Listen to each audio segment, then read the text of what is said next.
जय हिंद दोस्तों। Welcome to my YouTube channel. दोस्तों बहुत बहुत स्वागत है आपका फिर से एक नए एजुकेशनल वीडियो में। आज हम लोग एक्सेल्स का टोटल टॉपिक बेसिक से लेकर के एडवांस तक सारे ऑप्शंस को कवर करेंगे इस वीडियो में।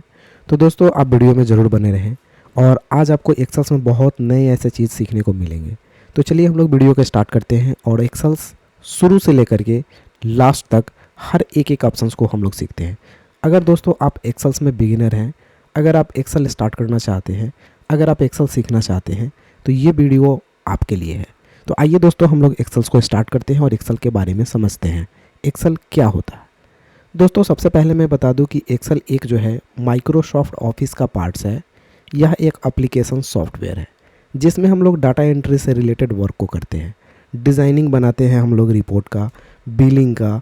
तो ये सब वर्क करने के लिए हम लोग एक्सेल का इस्तेमाल करते हैं। तो दोस्तों एक्सेल का हम लोग यूज़ कैसे करते हैं आइए हम लोग सीखते हैं। सबसे पहले हम लोग स्टार्ट बटन पे जाएंगे और स्टार्ट में जाने के बाद हमें एक्सेल खोलने के लिए टाइप करना पड़ेगा EXCEL। स्टार्ट में जाने के बाद आप एक्सेल जैसे टाइप कीजिएगा दोस्तों, ये आपका जो है कि एक्सेल्स का एक प्रोग्राम फाइल यहाँ पे सर्च करके देगा। यहाँ पे देखिएगा दोस्तों तो एक्सेल का एक लोगो बना होगा जिसमें एक्स लिखा हुआ होता है और ये जो है एक्सेल्स का जो वर्जन हम लोग यूज़ कर रहे हैं वो यहाँ पे नाम लिखा हुआ होता है। हम यहाँ पे जैसे ही क्लिक करेंगे दोस्तों माइक्रोसॉफ्ट एक्सेल कुछ इस तरह के इंटरफेस में आपको दिखाई देगा। अब दोस्तों यहाँ से हमें ब्लैंक पेज लेना है। यहाँ पे एक एक्स्ट्रा जो है कि ये मैसेज आता है, इसको हम कट कर देते हैं। अब दोस्तों यहाँ पे आपको एक ब्लैंक वर्कशीट लेना है, तो हम ब्लैंक वर्कशीट पे क्लिक करेंगे तो एक्सेल कुछ इस तरह से खुल करके दिखेगा। अब दोस्तों हम लोग जान लेते हैं ये 3 बटन का जो काम होता है वो क्या होता है। तो दोस्तों जैसे आप मिनिमाइज़ करेंगे, इसका नाम मिनिमाइज होता है, वो टास्क बार में आपका एक्सेल चला जाता है नीचे, फिर मिनिमाइज़ कीजिएगा तो ऊपर चला जाएगा। अब हम लोग मैक्सिमाइज़ के बारे में जानते हैं।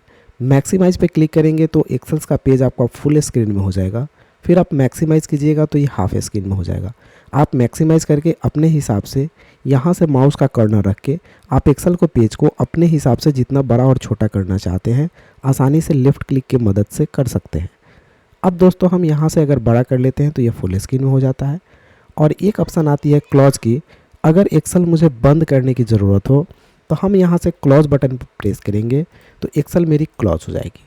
अब दोस्तों फिर से खोलने के लिए वही काम करेंगे, स्टार्ट में जाएंगे या फिर आप विंडोज़ के साथ R बटन प्रेस करेंगे तो रन का कमांड खुलेगा। यहाँ पर टाइप करेंगे EXCEL और इंटर करेंगे तो डायरेक्टली एक्सेल आपके स्क्रीन पे खुल करके आ जाएगा। अब दोस्तों ये मैसेज आ रहा है, इसको हम हटा देते हैं कट करके और एक ब्लैंक पेज यहाँ से लेते हैं। ये दोस्तों माइक्रोसॉफ्ट एक्सेल का एक बहुत ही सुंदर सा पेज यहाँ पे खुल करके आ गया है। इसका काम हम लोग डाटा एंट्री रिपोर्ट्स के लिए करते हैं। तो आइए हम लोग हर एक ऑप्शंस को सीखते हैं कि रिपोर्टिंग बनाते समय किन किन ऑप्शनों का ख्याल रखना है और कौन कौन से ऑप्शंस ज़्यादा यूज होते हैं। तो आज दोस्तों टोटल ऑप्शंस हम लोग जानने वाले हैं इसमें।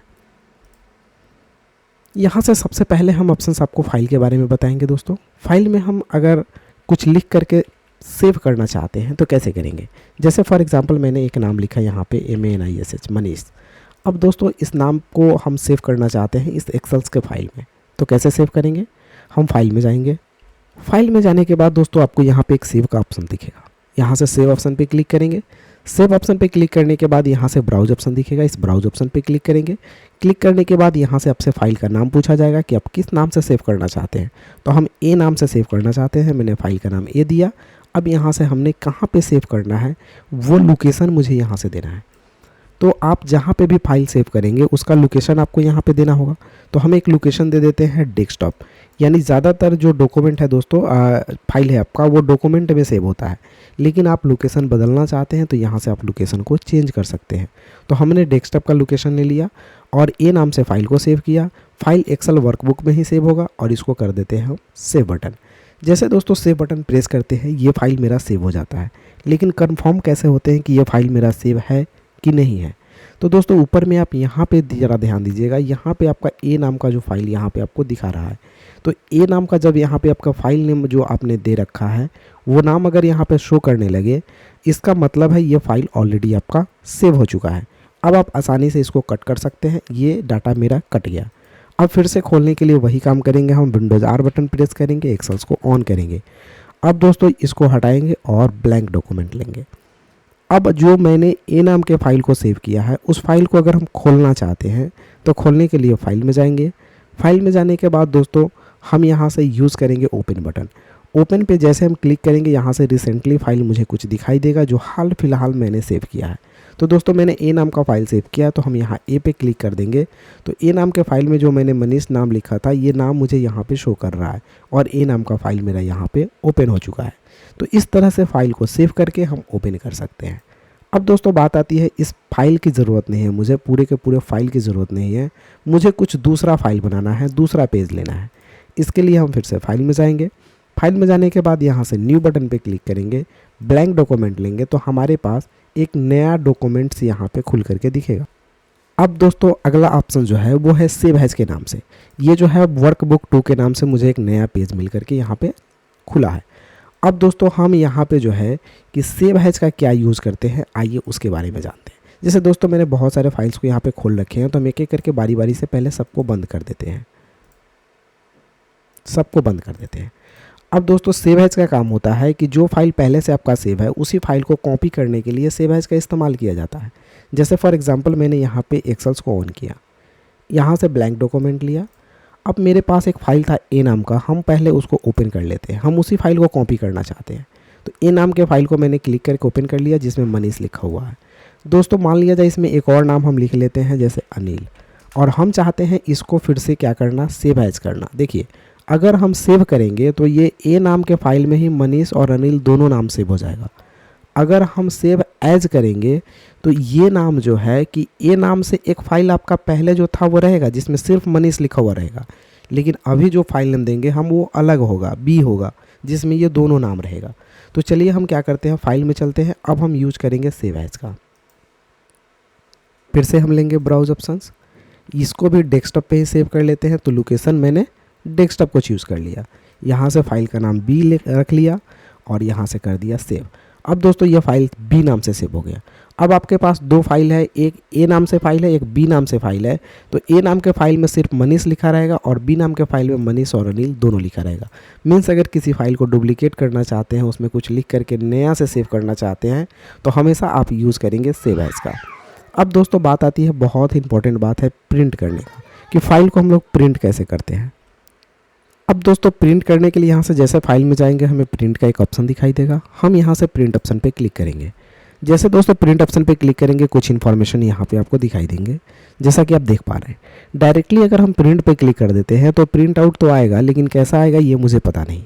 इसके लिए मुझे कुछ सेटिंग करनी होती है जो हम कर लेते हैं। सबसे पहला तो प्रिंटर, कि अगर आपके पास 3-4 प्रिंटर है, चाहे 2-3 प्रिंटर है या एक भी प्रिंटर है, तो जिस प्रिंटर से आप प्रिंट करना चाहते हैं उस प्रिंटर को आपको कमांड देना होगा। तो मान लिया जब मैं इप्सन से प्रिंट करना चाहता हूं तो मैं उसको कमांड दूंगा। तो यहाँ से हम उस प्रिंटर को, अभी जो है ये प्रिंटर ऑफ है इसलिए ये ऑफलाइन शो कर रहा है, ये अभी प्रिंटर ऑन नहीं है। तो हम जो भी कमांड है वो उस प्रिंटर को कमांड देंगे। उसके बाद दोस्तों नीचे आएंगे तो ये पेज का मार्जिन सेट करेंगे कि मार्जिन कितना रहेगा, तो मार्जिन नॉर्मल रखेंगे। ये स्केलिंग है तो इसका नो स्केल रखेंगे, कोई स्केल नहीं रखना है आपको। उसके बाद पेज का कॉपी है तो कितना कॉपी आपको सेट करना है, एक कॉपी प्रिंट मारना है। अगर मुझे 5 आदमी को देना है सेम चीज़ तो 5 कॉपी प्रिंट मार लेंगे। अगर एक कॉपी प्रिंट मारना है तो एक कॉपी मारेंगे। पेज का प्रोटेक्शन कैसा रहेगा, अगर पोर्ट्रेट रखेंगे तो पोर्ट्रेट रहेगा, अगर हम इसको लैंडस्केप कर लेते हैं तो पेज गिरा हुआ हो जाएगा इस तरह से। तो आप इसमें से कैसा पेज को प्रिंट करना चाहते हैं, तो ये सेटिंग आप तुरंत कर लें। और तुरंत करने के बाद आपको यहाँ से प्रिंट बटन पे कमांड देना है, आपका फाइल प्रिंट आउट हो जाएगा। तो इस तरह से दोस्तों हम फाइल को प्रिंट कर सकते हैं। अब दोस्तों प्रिंट करने के बाद हम लोग यहाँ पे देखेंगे, जैसे कि ये वर्ड है, हम फाइल में गए, प्रिंट पे क्लिक किए तो इसमें मनीष और अनिल 2 वर्ड प्रिंट में आ रहे हैं। लेकिन अगर हम यही वर्ड अगर इधर में लिख देते हैं, सपोज इसको यहाँ पे रहने देते हैं और यहाँ पे एक नया नाम लिख देते हैं, सोनू मोनू। अब ध्यान दीजिएगा दोस्तों, अगर हम अभी प्रिंट मार रहे हैं तो अब देखिए प्रिंट आपका कैसा आ रहा है। मनीष और अनिल मात्र 2 ही नाम प्रिंट आ रहे हैं, बाद बाकी सोनू और मोनू जो आपने लिख रखा है वो प्रिंट नहीं है, क्योंकि ये एक्सेल सीट से जो आपका मेन पेज है उससे ये बाहर है। तो ये डाटा आपका एक पेज पे प्रिंट आउट नहीं शो कर रहा है, नहीं आ रहा है। तो इसके लिए मुझे क्या क्या कर सकते हैं ताकि ये डाटा, अगर आपको बोला जाए कि ये सारे डाटा को एक पेज पे प्रिंट कर दीजिए, तो आप तो प्रिंट मारेंगे डायरेक्ट जाकर, 2 डाटा आ जाएगा, 2 डाटा छूट जाएगा। तो इसको कैसे पकड़ेंगे हम लोग, तो इसके लिए आपके पास 2 ऑप्शंस है। या तो आप पेज को प्रोटेक्ट लैंडस्केप में बदल लीजिए, तो लैंडस्केप में बदल लेने के लिए हम लोग को पेज लेआउट में जाना है, यहाँ से ओरिएंटेशन में जाना है और लैंडस्केप पे क्लिक करना है। तो लैंडस्केप पे क्लिक करेंगे तो ये एम तक प्रिंट आएगा। अब फाइल में जाते हैं और प्रिंट में जाते हैं और देखेंगे तो ये दोनों डाटा मेरा प्रिंट आ रहा है, लेकिन ये लैंडस्केप में प्रिंट आ रहा है आपका। अब आपको बोला जाए कि नहीं पोर्ट्रेट में ही प्रिंट कीजिए, लेकिन ये डाटा भी आना चाहिए। तो आप यहाँ जैसे पेज लेआउट में जा करके ओरिएंटेशन में जा करके पेज को पोर्ट्रेट करेंगे तो ये डाटा यहीं तक सीमित हो जाएगा। अब इसको हम लोग स्केल से फिट करेंगे। अब दोस्तों कैसे फिट करेंगे, तो स्केल जो यहाँ 100% ये विड्थ और हाइट ऑटोमेटिक रहेगा आपका, और स्केल्स को हम कम करेंगे। देखिए दोस्तों जैसे कम करेंगे यहाँ पे एक डॉटेड लाइनिंग है वो आपको आगे बढ़ता हुआ नज़र आएगा। अब मैंने के पास तक ये डॉटेड लाइनिंग को ला लिया है।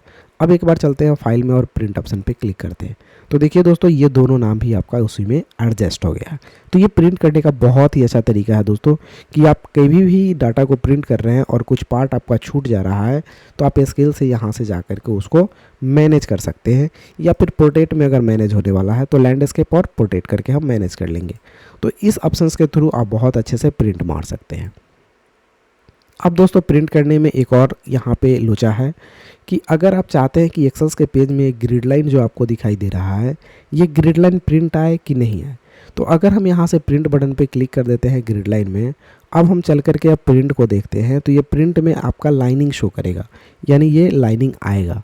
अगर हम ये लाइनिंग नहीं लाना चाहते हैं तो ग्रिड में जाकर के प्रिंट पर से टिक आउट हटा देंगे। अब जाकर के अगर हम प्रिंट को चेक करेंगे तो ये लाइनिंग आपका नहीं आएगा। अब दोस्तों बात आती है हेडिंग की, जो ABCD और 1 2 3 लिखा हुआ होता है। अगर इसको आप प्रिंट करना चाहते हैं तो यहाँ से प्रिंट पे क्लिक करेंगे। अब फाइल में जाकर के हम प्रिंट देखेंगे तो ये हेडिंग आपको शो करेगा। अगर दोस्तों हेडिंग नहीं लाना है तो आप प्रिंट पे टिक आउट हटा देंगे, फिर फाइल में जाएंगे और प्रिंट को चेक करेंगे तो हेडिंग आपका नहीं आएगा। तो इस हिसाब से आपको हेडिंग रखना है नहीं रखना है, तो ये काम हम लोग यहाँ से सीट ऑप्शन से कर सकते हैं। अब दोस्तों हम लोग सीखेंगे होम बटन में लिखने का तरीका। हमने प्रिंट की सारी तरीका आपको बता दिए कि कैसे हमें प्रिंट करना है, किस हिसाब से प्रिंट करना है। अब हम लिखने का तरीका सीखते हैं कि लिखना किस हिसाब से है। दोस्तों जैसे ये वर्ड लिखे हुए हैं हम इस दोनों को भी कट करके Ctrl+X से कट होता है, यहाँ पे कर्सर रख के हम पेस्ट कर सकते हैं। जैसे मैं ऑप्शंस के थ्रू बताऊँ तो इसमें कर्सर रखना है, यहाँ से आपको करना है कट ऑप्शन, यहाँ कैची का सिंबल दिया हुआ, शॉर्टकट की होता है Ctrl+X, क्लिक करना है। देन कर्सर यहाँ पे रख देना है जहाँ पे आपको इस टेक्स्ट को लेकर के जाना है और क्लिक करना है पेस्ट बटन पे, तो ये टेक्स्ट वहाँ पे पेस्ट हो जाएगा। तो इस हिसाब से कट करके पेस्ट कर सकते हैं। फिर से यहाँ पे कर्सर रखे, इसको कॉपी करना है तो हम इसको कॉपी कर लेते हैं और यहाँ पे रखना है तो मैंने कर्सर यहाँ पे रख दिया और पेस्ट कर दिया, तो ये सेम चीज़ आपका पेस्ट हो जाएगा। एक और जगह यहाँ पे रखना है तो एक और जगह पेस्ट कर लेते हैं, ठीक है। फिर आपको एक बार इंटर प्रेस करना होगा।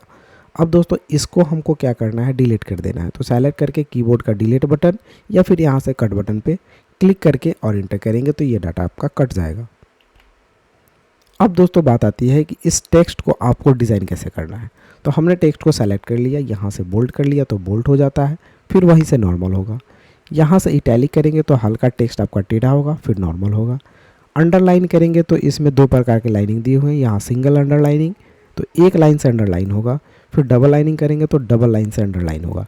अगर हम इस पर से टिक आउट हटा देते हैं तो अंडरलाइनिंग हट जाएगा। अब दोस्तों बात आती है बॉर्डर की। दोस्तों बॉर्डर डालने के लिए हमें एरिया को सेलेक्ट करना है। जैसे फॉर एग्जांपल हम इसी एरिया को सेलेक्ट कर लेते हैं। एरिया को सेलेक्ट करने के बाद हम जाते हैं यहाँ से बॉर्डर में। अब दोस्तों बॉटम बॉर्डर करेंगे तो नीचे से सिर्फ बॉर्डर लगेगा जैसा कि आप देख रहे हैं। फिर हम एरिया को सेलेक्ट कर लेते हैं। अगर हम इसमें टॉप बॉर्डर करेंगे तो सिर्फ ऊपर से लगेगा। तो इस हिसाब से आपको लेफ़्ट राइट जिधर से भी बॉर्डर करना हो आप कर सकते हैं। लेफ़्ट साइड से कर सकते हैं, राइट साइड से कर सकते हैं। अगर बॉर्डर हटाना हो तो नो बॉर्डर करेंगे, सारे के सारे बॉर्डर आपको हट जाएंगे। हर एक लाइनिंग में अगर आपको बॉर्डर करना हो तो आप ऑल बॉर्डर पर क्लिक करेंगे, हर एक लाइनिंग में आपको बॉर्डर लग जाएगा। फिर से हम एरिया सेलेक्ट करके और बॉर्डर पे जा करके नो बॉर्डर पे क्लिक करेंगे दोस्तों तो ये बॉर्डर आपका हट जाएगा। तो इस तरह से हम यहाँ पे बॉर्डर को लगा सकते हैं। उसके बाद दोस्तों आउटसाइड बॉर्डर है तो आउटसाइड पे भी क्लिक करेंगे तो चारों साइड से बॉर्डर लग जाएगा। इनसाइड से करेंगे तो फिर अंदर के चारों साइड से लगेगा। नो बॉर्डर करेंगे तो हट जाएगा। तो इस हिसाब से आप सारे बॉर्डर पे क्लिक करके बॉर्डर लगा सकते हैं। एक इंपॉर्टेंट है यहाँ पे ड्रॉ बॉर्डर। तो ड्रॉ बॉर्डर पे क्लिक करते हैं तो ये आपको लाइनिंग खींचने के लिए ऑप्शंस दे देता है। आपको जैसा लाइनिंग खींचना है उस हिसाब से लाइनिंग खींच करके आप बॉर्डर को यहाँ पे लगा सकते हैं अपने हिसाब से। इसका इस्तेमाल दोस्तों बिलिंग बनाने में काफ़ी ज़्यादा होता है, इसलिए ड्रो बॉर्डर का आप यूज़ करके देख लीजिएगा एक बार। उसके बाद दोस्तों ऑप्शन आता है ये ड्रो बॉर्डर ग्रिड का। तो ये ग्रिड के साथ बॉर्डर करता है, जैसा कि आप देख रहे हैं कि पूरे के पूरे ग्रिड के साथ ऐसे बॉर्डर करता है। तो आप जितना एरिया को सेलेक्ट कीजिएगा पूरा ग्रिड लाइन पकड़ करके ये बॉर्डर कर देगा। उसके बाद दोस्तों इरेज बॉर्डर आता है, जितना बॉर्डर आपको डिलीट करना है, हटाना है, उस बॉर्डर को आप आसानी से इरेज कर सकते हैं। अब दोस्तों बॉर्डर में और भी ऑप्शन आता है, जैसे लाइन कलर। तो लाइन कलर हमने रेड कर लिया। अब हम अगर कोई बॉर्डर को ड्रॉ कर रहे हैं तो ये रेड कलर में मेरा बॉर्डर ड्रॉ होगा इस तरह से। तो दोस्तों आप बॉर्डर का कलर भी चेंज कर सकते हैं, इसका विड्थ भी चेंज कर सकते हैं, यहाँ से लाइन स्टाइल भी चेंज कर सकते हैं, डबल लाइनिंग, सिंगल लाइनिंग, आपको जैसा भी बॉर्डर आपको डालना है आप यहाँ से यूज कर सकते हैं लाइन स्टाइल में। उसके बाद दोस्तों इतने सारे लाइन कलर्स हैं, लाइन कलर्स भी यूज कर सकते हैं। लाइन मोटा पतला करना हो तो लाइन स्टाइल्स भी यूज कर सकते हैं। तो इस हिसाब से हम बॉर्डर को आसानी से बना सकते हैं। इसका काम कोई बिलिंग रिपोर्टिंग बनाने में काफ़ी ज़्यादा इस्तेमाल किया जाता है। तो दोस्तों इस ऑप्शन को आप ध्यान से एक बार कर लीजिएगा। अब दोस्तों हम एक नया सीट लेते हैं, क्योंकि ये पेज मेरा पूरा भर चुका है। हम इसे कंट्रोल ए करके डिलीट भी कर सकते हैं आसानी से, या फिर डिलीट करने का एक अच्छा तरीका क्लियर ऑल से भी हम इसको डिलीट कर सकते हैं। हमें कंट्रोल ए से एरिया को सेलेक्ट कर लेना है, क्लियर पे जाना है, क्लियर ऑल पे क्लिक करना है, ये सारे डाटा आपके क्लियर हो जाएंगे। अगर दोस्तों आपके डाटा पूरा डिलीट नहीं हो रहे हैं तो हमेशा आप डाटा को क्लियर ऑल करें, आपका डाटा क्लियर हो जाएगा। अब दोस्तों हम बताने वाले हैं आपको टेक्स्ट कलर यानी फिल कलर और हाईलाइट कलर के बारे में, यानी फॉन्ट कलर और हाईलाइट कलर। तो ये क्या होता है, जैसे कि मान लिया जाए यहाँ पे मैंने कोई नाम लिखा मनीष। अब हम एक बार बाहर क्लिक करेंगे, फिर इसमें क्लिक करेंगे, तो यहाँ से हम हाइलाइटर कलर से उसको हाईलाइट कर सकते हैं। जैसे भी हाइलाइटर कलर लेंगे वो हाईलाइट हो जाएगा। उसके बाद दोस्तों हम अगर टेक्स्ट कलर उसका करना चाहते हैं, तो जो कलर से हम टेक्स्ट कलर करना चाहते हैं तो आसानी से हम यहाँ से टेक्स्ट कलर लेंगे, उस कलर से वो कलर में हो जाएगा टेक्स्ट। उसके बाद साइज़ यहाँ से हम बड़ा कर सकते हैं फ़ॉन्ट का। यहाँ से हम आसानी से आपके ग्रिड को बड़ा कर सकते हैं और छोटा कर सकते हैं। अपने हिसाब से हम डबल क्लिक करके भी एडजस्ट कर सकते हैं। अगर वर्ड के हिसाब से एडजस्ट करना है तो आप बॉर्डर पर डबल क्लिक करें एडजस्ट। जैसे मान लीजिए इतना छोटा है, हम इस पर डबल क्लिक किए तो अपने हिसाब से वो एडजस्ट हो गया। इसमें भी एक नाम लिखते हैं जैसे MANI मनी और इंटर करते हैं, और इस पर डबल क्लिक करेंगे तो अपने हिसाब से वो एडजस्ट हो जाएगा। देखिए दोस्तों, तो आप अपने हिसाब से एडजस्ट करना चाहते हैं तो यहाँ से हेडिंग के पास आकर के और रो पे डबल क्लिक कीजिए।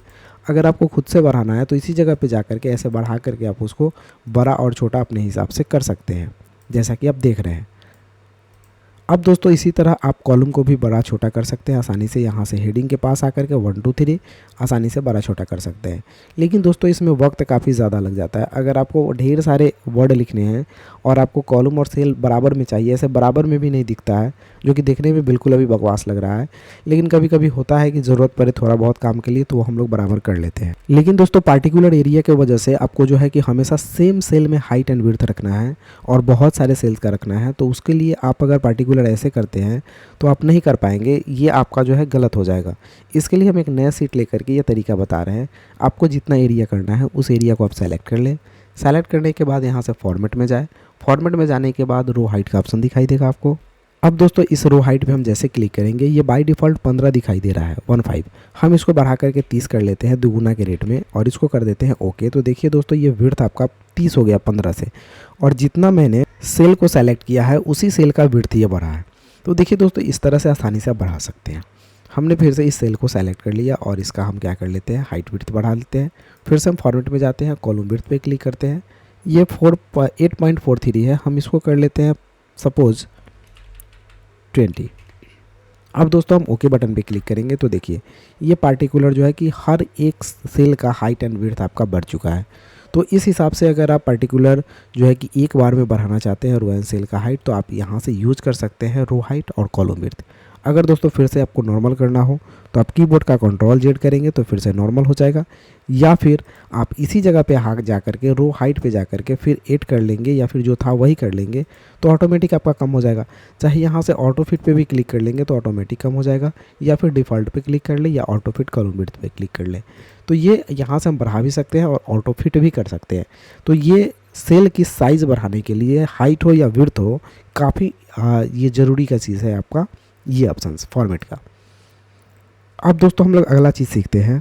अगला टॉपिक दोस्तों हम हेडिंग बनाने से रिलेटेड लेते हैं कि अगर आपको हेडिंग्स वगैरह बनानी होती है तो उसके लिए मर्ज करने की ज़रूरत पड़ती है।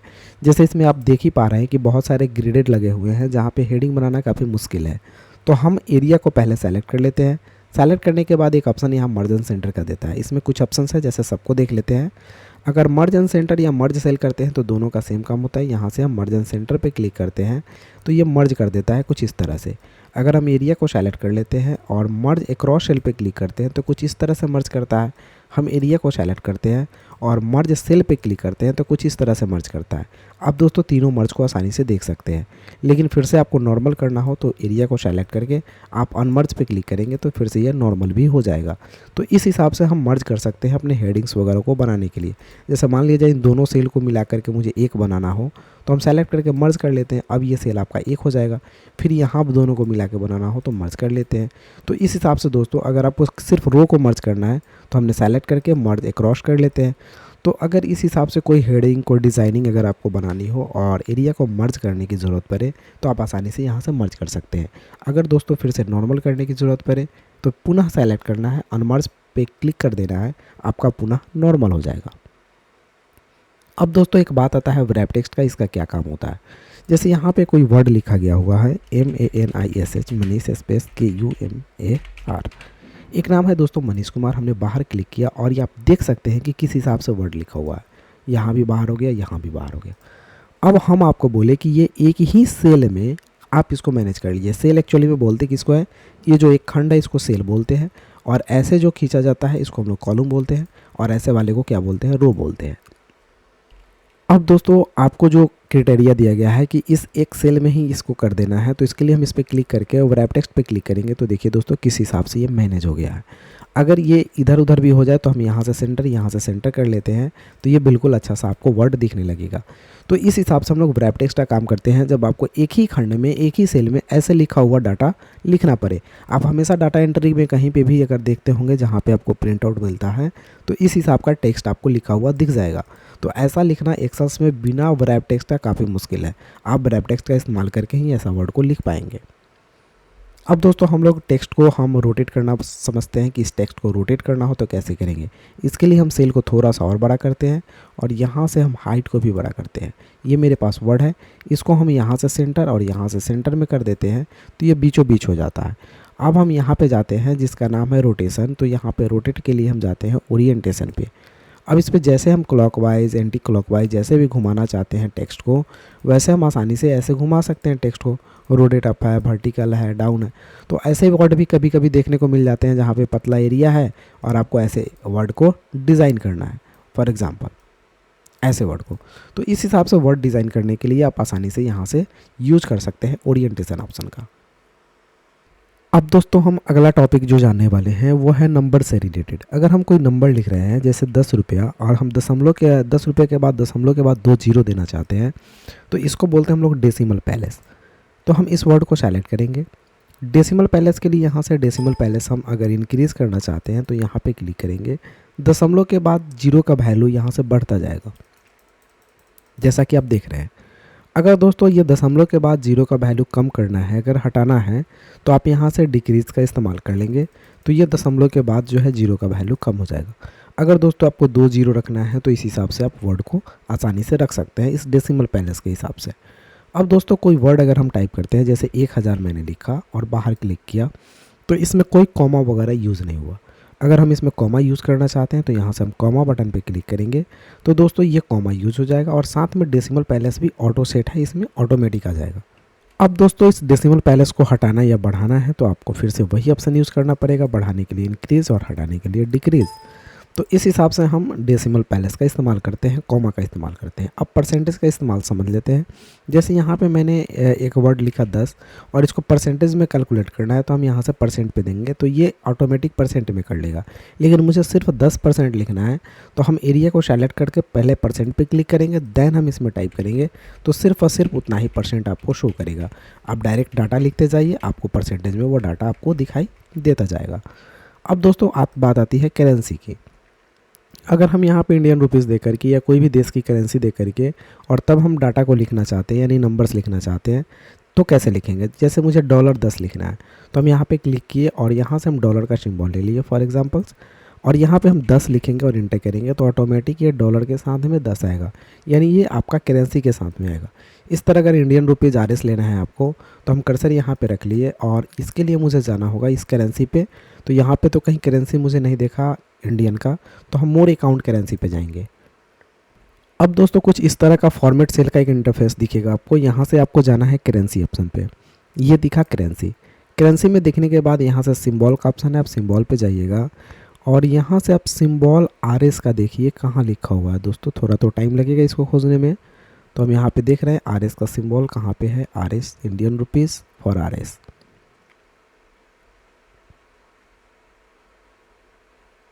बहुत सारा देश का दोस्तों करेंसी है, मुझे यहाँ पे मिला आरएस आरएस आरएस। आरएस में बहुत सारे देश का है, चलिए हम कोई भी ले लेते हैं। इंडिया पाकिस्तान दोनों में तो सेम चलता है, लेकिन हम यहाँ से ले लेते हैं RS RS RS English Malaysia, RM RS Punjabi Pakistan है, एक आरएस उर्दू है, आरएस इंग्लिश इंडिया। तो चलिए हम ये वाला ले लेते हैं आरएस इंग्लिश इंडिया और यहाँ से क्लिक करते हैं ओके बटन पे। अब दोस्तों इसमें हम कोई भी डाटा अगर हम टाइप करते हैं तो वो ऑटोमेटिक आरएस के साथ में आता है। तो इस तरह हम करेंसी के यूज कर सकते हैं। अगर नॉर्मल करना हो तो एरिया को सेलेक्ट करना हो और यहाँ से जाकर के जनरल बटन पे क्लिक करेंगे तो हर एक डाटा नॉर्मल हो जाएगा। दोस्तों डाटा में आप कोई भी नंबर्स पहले से में डिज़ाइनिंग करें, उसको नॉर्मल करना हो तो आप एरिया को कर ले सेलेक्शन, उसके बाद जाए यहाँ पे और यहाँ से क्लिक कर लिए जनरल ऑप्शन पे, वो नॉर्मल हो जाएगा। अब दोस्तों बात आती है कलर्स वगैरह करने की। जैसे फॉर एग्जांपल यहाँ पे मैंने एक नंबर लिखा,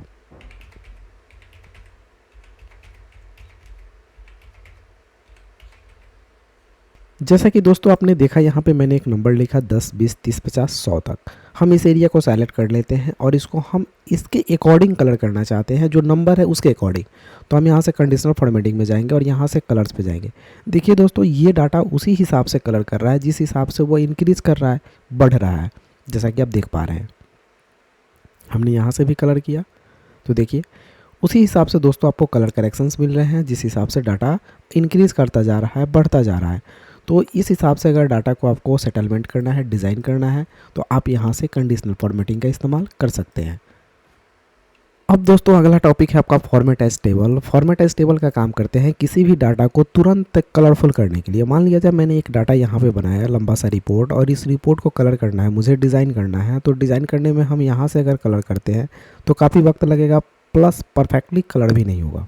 हम इसको कलर करना चाहते हैं तो एरिया को सेलेक्ट कर लेते हैं, फॉर्मेट एज टेबल पे जाएंगे और इसमें ढेर सारे आपको टेबल्स मिल जाएंगे जो कलर से रिलेटेड है। अब आपको जो कलर करना है उस कलर पे क्लिक करके सिंपली ओके कर देना है, वो उस कलर में कन्वर्ट हो जाएगा। और कन्वर्ट होने के साथ साथ एक डिज़ाइन ऑप्शन भी आपको देगा, जिसमें डिज़ाइन को यहाँ से पुनः आप चेंज करके चेक कर सकते हैं कि आपको कौन सा रखना है। उसके अलावा top, total, last column, first column, ये हम यहाँ से टिक आउट लगा करके इसके डिज़ाइंस को भी चेंज कर सकते हैं। जैसा कि आप देख रहे हैं हम अभी सब पर से टिक आउट हटाते हैं दोस्तों, तो ये डिज़ाइन कुछ इस तरह से दिखेगा। लेकिन जैसे हम सब पर टिक आउट लगाएंगे वैसे ये डिज़ाइंस आपको इस तरह से बदला हुआ नज़र आएगा और बहुत ही सुंदर सा डिज़ाइन नज़र आएगा, जिसमें टोटल्स भी यहाँ पे ऑटोमेटिक करके देगा दोस्तों। तो ये बहुत ही सुंदर सा ऑप्शन है हम लोगों के लिए होम मेन्यू का, फॉर्मेट एज टेबल, किसी भी डाटा को कलरफुल और टोटल करने के लिए। अब दोस्तों इसी के साथ एक ऑप्शन आता है सेल स्टाइल, जो सेम काम करता है। डाटा को आपको सेलेक्ट कर लेना है, जितना भी आपका डाटा है, जो कुछ भी आप बनाए हैं, लिखे हैं, कुछ भी किए हैं, उसके बाद हम जाते हैं सेल स्टाइल पे और जैसा डाटा यहाँ पे रखते हैं तो ये भी एक हेडिंग टाइप का स्टाइल है जो यहाँ पे आपको दिखाई देगा और जो भी अच्छा लगे उस हेडिंग को आप यहाँ से सेलेक्ट कर सकते हैं, वैसा डिज़ाइन आपका बन करके दिख जाएगा। तो ये सेल स्टाइल और format as table totally colourful करने के लिए डाटा को इस्तेमाल करते हैं हम लोग। अब दोस्तों एक काफ़ी इंपॉर्टेंट ऑप्शन हम समझ रहे हैं जिसको बोलते हैं इंसर्ट और डिलीट। ये काफ़ी इंपॉर्टेंट ऑप्शन है दोस्तों एक्सेल्स में डाटा एंट्री वर्क के लिए। जैसे मान लीजिए फॉर एग्जांपल्स ऐसे हम नॉर्मली सडनली कुछ लिख लेते हैं फॉर एग्जांपल, और इसमें मुझे एक नया रो जो है और इंसर्ट करना है ताकि मैं यहाँ पे कोई और नाम जोड़ सकूँ या कुछ और मुझे लिखना है जो मुझे यहीं पे लिखना है। तो इसके लिए हम इंसर्ट पे जाएंगे और इंसर्ट रो पे क्लिक करेंगे दोस्तों। आप देखिए वहाँ पे रो आपको एडजस्ट होता हुआ नज़र आएगा। तो जितना आप रो पे क्लिक करेंगे उतना रो आपको यहाँ से मिल जाएगा। अगर दोस्तों यही रो आप डिलीट करना चाहते हैं तो इस रो पे कर्सर रखेंगे, डिलीट में जाएंगे और डिलीट रो पे क्लिक करेंगे तो यह डाटा आपका डिलीट भी हो जाएगा। इसी तरह से दोस्तों कॉलम पे भी हम लोग काम करते हैं। जैसे अगर मान लिया जाए इस हिसाब से अगर वर्ड लिखा हुआ आपका कॉलम वाइज, और ये बीच वाला कॉलम को गायब कर देना है, तो हम इसको सेलेक्ट करके और यहाँ से डिलीट में जा करके डिलीट कॉलम पे क्लिक करेंगे तो ख़त्म हो जाएगा। नया कॉलम चाहिए तो इंसर्ट कॉलम पे क्लिक करेंगे। अब दोस्तों फॉर्मेट एज टेबल का कुछ ऑप्शन और समझ लेते हैं, जिसमें हाइड और अनहाइड है। जैसे इस एरिया को मुझे हाइड करना है तो मैंने सेलेक्ट कर लिया, फॉर्मेट एज टेबल पे गया, हाइड में गया। हम रो हाइड कर सकते हैं, कॉलम हाइड कर सकते हैं, सीट हाइड कर सकते हैं। तो फिर जो हाइड करेंगे उसे हम अनहाइड भी यहाँ से कर सकते हैं। तो जो मुझे अगर मान लीजिए हाइड रो करना है तो हाइड रो पे क्लिक करेंगे, हाइड रो हो जाएगा। फिर से देखना होता है दोस्तों, तो यहाँ से जाते हैं अनहाइड रो पे क्लिक करेंगे तो फिर से ये डाटा मुझे दिख जाएगा। तो इस हिसाब से हम डाटा को हाइड और अनहाइड भी कर सकते हैं। रीनेम कर सकते हैं, इस सीट का नाम चेंज कर सकते हैं। जैसे मान लीजिए मैंने 4-5 व्यक्ति का जो मैंने यहाँ कॉलम बनाया है, सबका जो है अलग अलग डाटा है, अलग अलग डाटा सीट है, रिपोर्ट है, तो सबका नाम हम नीचे लिख देना चाहते हैं। तो पार्टिकुलर एक एक कॉलम को हम सेलेक्ट करेंगे, फॉर्मेट में जाएंगे, रीनेम पे क्लिक करेंगे और इसका नाम लिख देते हैं। जैसे ए, इस पर क्लिक करते हैं, फॉर्मेट में जाते हैं, रीनेम पे क्लिक करते हैं और इसका नाम कर देते हैं बी। तो इस हिसाब से हम अलग अलग सीट का नाम अलग अलग रख सकते हैं। अब दोस्तों ये नॉर्मली कलर में अच्छा नहीं लग रहा है, अगर कलर भी करना हो तो आप फॉर्मेट में जाएंगे और यहाँ से टैब कलर का एक ऑप्शन दिखाई देगा, इस टैब कलर पे जाना है आपको और नॉर्मली कलर कर लेना है। जो कलर आपको अच्छा लगे वो कलर कर लीजिएगा। तो आपके शीट का जो है कि अलग अलग कलर भी दिखाई देने लगेंगे इस हिसाब से। तो आप नाम भी चेंज करना सीख लिए, कलर भी करना सीख लिए। अब दोस्तों सीट को अगर परमानेंटली अगर डिलीट कर देना होता है तो हम राइट क्लिक करेंगे सीट पे और यहीं से हम डिलीट बटन पे क्लिक करेंगे, सीट आपका ख़त्म हो जाएगा। राइट क्लिक करना है, डिलीट करना है, सीट आपका डिलीट हो जाएगा। अगर दोस्तों सीट आपको यहीं से बढ़ाना है तो आप प्लस बटन पे क्लिक करेंगे तो सीट आपका यहीं से बढ़ जाएगा।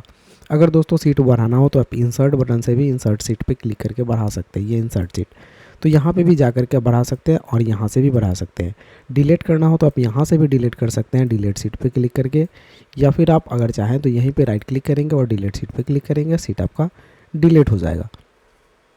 अब दोस्तों अगला ऑप्शन है ऑटो सम का। अगर कोई डाटा दिया हुआ हो फॉर एग्जांपल्स और इसमें 3-4 कैलकुलेशन हम लोग ऑटो सम में करते हैं, जो देखते हैं। दोस्तों इसमें ऑटो सम में बहुत सारे कैलकुलेशन का काम होता है, जैसे सम करना, एवरेज निकालना, काउंट करना नंबर को, मैक्सिमम वैल्यू निकालना और मिनिमम वैल्यू निकालना। तो हम इस एरिया को सेलेक्ट करेंगे, लेकिन एक सेल आपको ज़्यादा सेलेक्ट करना है बिकॉज इसमें आपको कैलकुलेशन करके दिया जाएगा। अब आप क्या करना चाहते हैं, सम करना चाहते हैं तो क्लिक करेंगे तो जोड़ के बता देगा। एवरेज चाहिए तो एवरेज पे क्लिक कीजिए, एवरेज निकाल करके बता देगा। काउंट नंबर तो नंबर ऑफ सेल की संख्या बता देगा। उसके बाद मैक्स नंबर सबसे बड़ा वैल्यू बता देगा, मैक्सिमम। मिन नंबर सबसे छोटा वैल्यू बता देगा, यानी मिनिमम। तो इस हिसाब से आप ऑटो सम का इस्तेमाल कर सकते हैं इतने सारे कैलकुलेशंस करने के लिए। अब दोस्तों अगला ऑप्शन है आपका फिल ऑप्शन। फिल में क्या होता है कि सेम डाटा लिखने के लिए फिल ऑप्शन का इस्तेमाल करते हैं। जैसे फॉर एग्जांपल एक IICT लिखा हुआ वर्ड है, हम इस डाटा को सेम डाटा को यहाँ तक लिखना चाहते हैं, तो हम क्या करेंगे, इस एरिया को सेलेक्ट कर लेंगे और सेलेक्ट करने के बाद हम फिल पे जाएंगे। अब आपसे फिल में पूछेगा कि आप एरिया किधर की तरफ सेलेक्ट किए हैं, तो डाउन की तरफ किए हैं तो डाउन बटन पे क्लिक करेंगे, ऑटोमेटिक फिल हो जाएगा। अगर हम यही डाटा को इधर तरफ सेलेक्ट कर लेते हैं, फॉर एग्जांपल हम फिल में जाते हैं, किस तरफ सेलेक्ट किए, राइट, तो राइट पे क्लिक करेंगे। अगर दोस्तों इसी तरह हम लेफ़्ट में करना चाहते हैं फिल, तो हम लेफ़्ट एरिया को सेलेक्ट कर लेते हैं, फिर फिल में जाते हैं और लेफ़्ट साइड में क्लिक करते हैं, तो ये लेफ़्ट साइड में क्या कर देता है, डाटा फिल कर देता है। तो इस हिसाब से अगर सेम डाटा अगर आपको कहीं फिल करने की ज़रूरत पड़े, सेम चीज़, तो आप आसानी से फिल का इस्तेमाल कर लेंगे। अब दोस्तों Ctrl+Z से हम डाटा को फिर से वापस लाते हैं और इसमें बताते हैं हम ऑप्शन आपको क्लियर। क्लियर ऑप्शन का काम भी कुछ इसी प्रकार का है। जैसे फॉर एग्जांपल्स मैंने ये वर्ड लिखा, इतना एरिया को सेलेक्ट करके इसको बैकग्राउंड कलर कर दिया और इसका टेक्स्ट कलर कर दिया, तो ये वर्ड कुछ ऐसा दिखने लगा। अब हम इसमें क्लियर करेंगे। क्लियर करने का सही तरीका समझिएगा दोस्तों, हम इस एरिया को सेलेक्ट कर लेते हैं, ये मैंने सेलेक्ट कर लिया और क्लियर पे गया। अगर क्लियर ऑल करते हैं तो टोटल डाटा ही ख़त्म हो जाएगा। फिर वापस लाना होता है तो आप अंडू कर लेंगे यहाँ से, तो वापस आ जाएगा, या Ctrl+Z। अब दोस्तों फॉर्मेट करेंगे क्लियर तो सिर्फ आपका फॉर्मेटिंग क्लियर होगा, फिर अंडू करेंगे, फॉर्मेटिंग आ जाएगा। अब क्लियर कंटेंट पे क्लिक करेंगे तो वर्ड ख़त्म हो जाएगा और आपका टेक्स्ट जो है ख़त्म हो जाएगा और फॉर्मेट रह जाएगा। फिर हम लोग अंडू करेंगे तो फिर वापस आ जाएगा। तो इस हिसाब से आप कंटेंट करना है, फॉर्मेट करना है, या आपको क्लियर ऑल करना है। दोस्तों कमेंट और हाइपरलिंक्स बाद में जानेंगे हम लोग, आगे कमेंट पढ़ेंगे। तो इस हिसाब से हम लोग क्लियर कर सकते हैं। आपको कैसा क्लियरिंग करना है आप आसानी से यहाँ पे क्लियर का इस्तेमाल कर सकते हैं। काफ़ी इंपॉर्टेंट ऑप्शन है दोस्तों। अब दोस्तों अगला ऑप्शन हम लोग शॉर्ट के बारे में जानते हैं। इसके लिए हम एक नया सीट लेते हैं और कुछ मैटर को हम टाइप करते हैं। फॉर एग्जांपल्स ये आप देख रहे हैं, मैंने एक सडनली ऐसे ही एक लेटर्स को टाइप कर लिया अब बात ये आती है कि हम कहना ये चाहते हैं कि ये जो भी लेटर लिखा हुआ है या फिर नाम लिखा हुआ है या कुछ भी लिखा हुआ है, इसको असेंडिंग ऑर्डर में सजा दीजिए आप। जैसे पहले ए वाला नाम आना चाहिए, उसके बाद बी वाला, उसके बाद सी वाला। तो इसके लिए हमें करना क्या होगा, इस एरिया को सेलेक्ट कर लेना है। सेलेक्ट करने के बाद शॉर्ट बटन पे जाना है, ए टू जेड पे, ये छोटा सा पॉइंट पे क्लिक कीजिएगा और ए टू जेड पे क्लिक कीजिएगा तो ये असेंडिंग ऑर्डर में सज जाएगा। अगर यही आपको उल्टा सजाना है तो जेड टू ए कर दीजिएगा, डिसेंडिंग में सज जाएगा। तो दोस्तों ये नंबर्स पे भी काम करते हैं। अगर आप कोई नंबर्स भी लिखे हुए हैं और आप इसको सजाना चाहते हैं तो आसानी से आप सजा सकते हैं। अब मुझे इसे सजाना है तो हम एरिया को क्या कर लेंगे, सेलेक्ट कर लेंगे। सेलेक्ट करने के बाद फिर पुनः शॉर्ट के छोटा सा पॉइंट पे क्लिक करेंगे, स्मॉल टू लार्ज करेंगे और लार्ज टू स्मॉल करेंगे। तो इस हिसाब से डाटा को हम अरेंजमेंट करने के लिए, सजाने के लिए शॉर्ट ऑप्शन का इस्तेमाल करते हैं। अब दोस्तों बात आती है फाइंड की, खोजने की। अगर कोई वर्ड खोजना होता है डाटा एंट्री वर्क में, दोस्तों खोजना वर्ड काफ़ी इंपॉर्टेंट होता है। क्योंकि अगर मान लिया जाए बहुत सारे डाटा एंट्री वर्क है और उसमें किसी नाम को स्पेशल खोजना है आपको, तो खोजने के लिए हम लोग फाइंड ऑप्शन का इस्तेमाल करेंगे। क्योंकि बिना फाइंड ऑप्शन का हम डाटा को सही तरीके से खोज नहीं पाएंगे। पढ़ करके खोजने में तो खैर काफ़ी वक्त लग जाएगा। तो आइए सीखते हैं फाइंड का यूज़ कैसे करेंगे। कर्सर को तो सबसे पहले रखना है। फाइंड जब भी इस्तेमाल करें कर्सर को सबसे ऊपर रखें। उसके बाद फाइंड में जा करके फाइंड पे क्लिक करें और यहाँ से जो चीज़ आपको खोजना है उस वर्ड को आप टाइप करें। जैसे मान लिया जाए मुझे इसमें खोजना है कि भी कहाँ लिखा हुआ है, तो हम इसमें भी लिखेंगे और फाइंड नेक्स्ट पे क्लिक कर देंगे। अब देखिए दोस्तों, जहाँ भी लिखा होगा कर्सर वहाँ पर आपको बताएगा। तो 2 जगह भी लिखा हुआ है, दोनों जगह कर्सर आपको यहाँ पर दिखाई दे रहा है। तो दोस्तों इस हिसाब से हम कोई भी डाटा को सर्च कर पाएंगे। अब हम दोस्तों एक आपको हम रिपोर्ट बना करके दिखा देते हैं, एक्सेल के सीट में रिपोर्ट कैसे बनाते हैं। तो दोस्तों रिपोर्ट बनाने के लिए सबसे पहले हम यहाँ पे टाइप कर लेते हैं STOCK, स्टॉक। स्टॉक का मतलब होता है नंबर ऑफ सामान का नाम। उसके बाद QTY यानी नंबर ऑफ क्वांटिटी। उसके बाद टाइप कर लेते हैं RATE, रेट।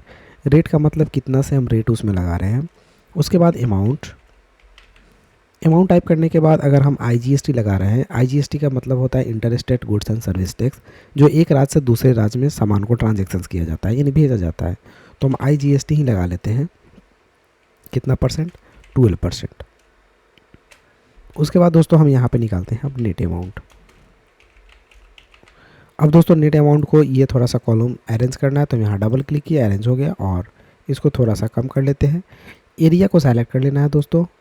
अब सेलेक्ट करने के बाद यहाँ से सेंटर कर लेना है और यहाँ से भी सेंटर कर लेना है, तो डाटा आपका बीचों बीच रहेगा। अब हम यहाँ पे कुछ नाम लिख रहे हैं सामान का, जैसे for example HD hard disk, CD DVD। उसके बाद एक लिख लेते हैं हम लोग यहाँ पे SSD। तो इस हिसाब से मैंने कुछ सामान के नाम लिख ली। MB यानी मदरबोर्ड। उसके बाद एक और लिख लेते हैं रैम। अब क्वांटिटी, कौन सा क्वांटिटी कितना खरीदा जा रहा है, तो वो हिसाब से हम समझ लेते हैं। आप जान ही रहे होंगे कि कितना पीस हम सामान खरीद रहे हैं, तो ये मेरी सामान की संख्या है। अब दोस्तों हम इसका रेट निर्धारित करते हैं कि HD कितने का आता है, कितना रुपये का। तो उसके हिसाब से हमने यहाँ पे रेट डाल दिया। DVD 250 का, SSD 560 का, मदरबोर्ड 2300 का और रैम 500 का। तो इस हिसाब से मैंने निकाल दिया। अब मुझे क्या निकालना है, अमाउंट निकालना है। तो अमाउंट निकालने के लिए हमें क्या करना होगा, इतने सारे डाटा है, अब मुझे अमाउंट निकालना है सबका। तो आपको पता है कि कोई HD खरीद रहा है हार्ड डिस्क 12 पीस, एक का दाम 230 रुपया है, तो ये टोटल पैसा कितना होगा। तो हम यहाँ पे एक फार्मूला लगाएंगे, इक्वल टू देने के बाद यहाँ पे क्लिक करेंगे हम लोग, यानी ये क्वांटिटी में, फिर गुना का सिंबल देंगे और फिर यहाँ पे क्लिक कर देंगे।